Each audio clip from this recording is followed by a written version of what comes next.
we've got the men from Worcester Rowing Club. They are at the top of your picture. It's the Wyfold Challenge Cup. They were due to race Marlow Rowing Club, who withdrew, and in their place came the men from St Neots Rowing Club, who were, oh wow! Now, what's going to happen there? Because St Neots basically got their steering all wrong. So St Neots were the fastest qualifying crew.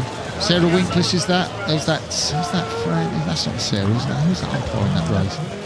Opposition, red flag. They can't disqualify St Neots because they've only just asked them to come and race yesterday afternoon.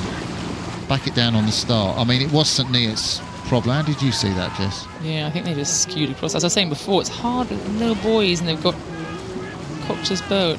Oh, that's a restart. Well, that's the right decision. So the guys from St Neots on the right of your picture, they raced in the qualifiers. They weren't fast enough to go into the event, but they got the call yesterday, just before the England match. You're in Henley. They must have been absolutely so delighted that they're going to race, and it's such a big deal. Qualifiers is 5 days ago, so they could have been doing anything. They could have been doing anything. Holiday by then. You know, I think there was that incident at the start, but good sense prevailed, and the men from St Neots get to try and race again. And the steersman in that boat, I don't know whether it's Mitchell Dwelly in the stroke seat or it's the bow man who's got the magic foot.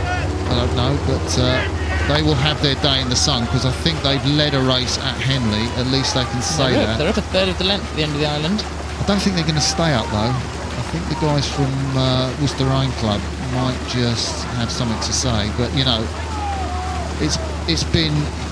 it's just like, what's it like when you get the phone call? Do they phone the club captain? Do they phone one of the crew and say? There's a lot of hurried messages and calls last night, but that's pretty incredible to get the phone call the night before. It is, and that's why the race is this afternoon. So they're giving these lads time. We've presumably got jobs and things, time to get down to Henley and make a competition.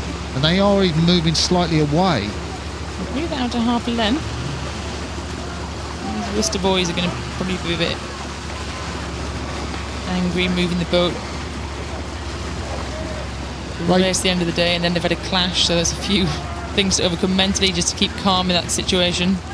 Rating about 36 strokes a minute, the Worcester boys, maybe just a little bit higher than the Worcester boys at the top of your picture. And to be honest, if these St Neots boys raced qualifiers last Friday, they've had probably more practice going down this course recently over the Worcester crew, so maybe this is actually playing in their favour right now. Yeah, well, that is something as we look further down the course. I mean, we can sort of tell you in terms of who qualified for the Wyfold Challenge Cup. I'm desperately looking through my programme, but Ardingline, Molesey B, Nottingham B, we've seen those, Rex and Neots A, so they're A crew in Strathclyde Park, Thames B, Walton RCB and Worcester RC. So St Neots were the next one. They're the top of the list. The big crews from Bedford, Thames Rowing Club C, Thames Rowing Club D, so they've had a decent go. These Worcester boys look like they're coming back a little bit now. Tim Woodman, see what the angle looks like. Tim Woodman in the stroke seat, you can see that. I mean, you can see the look on the face. He's throwing everything in. They know they've got to throw everything in down the course. We're probably about out in the Badlands, Greg Searle calls that, the Badlands, which is you don't know, the course comes away from the bank, you're in the middle of the river, you think, where am I? A lot quieter out there during the middle of the race. Yeah, and you've really got to hang on in there. And you know who's got to hang on in there? It's these guys from St Neots, because they've made their play, they've gone out quickly. This is what they got to offer. The sprint finish, I'm not sure it'll come from them. Worcester look like they're pushing back now. I'll call it their bows slightly ahead. That's a decent move from Worcester. Tim Woodman in the stroke seat, backed up by Alex Kane, the 23-year-old, competed in the Thames Cup. They drew Leander in the first round, and they weren't going to do anything, I guess, against Leander.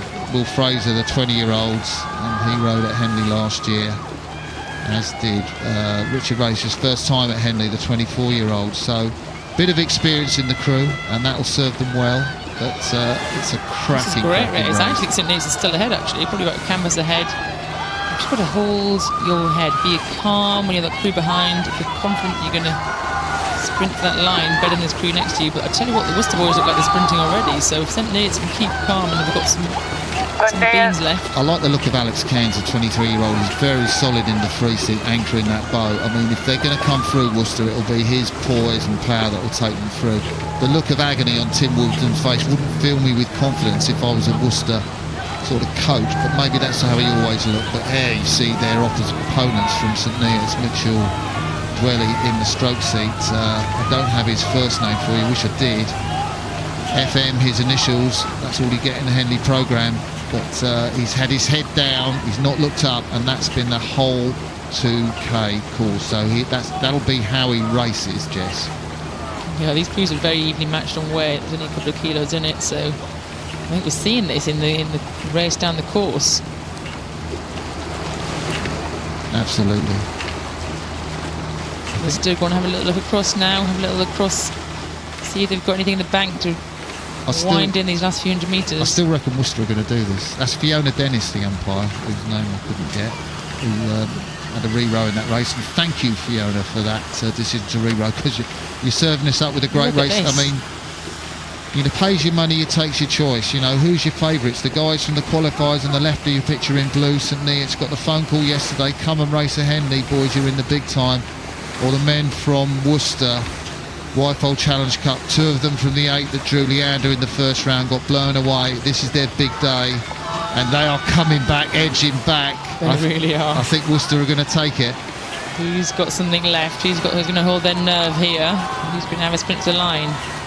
It's that combination in the middle of boat, Will Fraser and Alex Cairns. We talked about him. It's not done and dusted yet. Where are they finding that energy from in the St Neots boat just to hang on? He's dug in again. Mitchell Dwelly, Eustecker, Williams and Shorten have found some energy from somewhere, and as they come into the last 45 strokes, look across from the 2-man there. Get your head up, have a look across, let's go for this finish line. There he goes. Has he got some more? I can't believe. Are they going up again? Let me get that rating. That's he's been 36. This is bow ball to bow ball. I think St Neots might have just stuck in a little push there. 39. He's gone up to 39. You can't really go anywhere here towards the end of the course. 150 metres to go. Who's going to hold their hand in the fire? This is cracking. Tim Woodman, I cannot pick this race. The drone is flying with them. The cameras are going with them. I think St Neots have broken them. They've got a canvas ahead. That is a sensational race. Can he put his head up this stroke, man, and really finish it off? The finish line is there. It's the crew from Worcester sprinting. St Neots are in the lead. They're in blue. You can pick the winners yourself. Will they come back? One of the closest races of the day. Oh, that is an absolutely cracking race. Thank you so much for putting that race on. They don't know the result. St Neots strokeman, he still doesn't know if he made it back. I don't think he did. I think they did. He doesn't know the result. He doesn't know he's won. It's the Worcester crew. Probably might have more knowledge, but the St Neots strokeman, he won't know because it's that close, isn't it?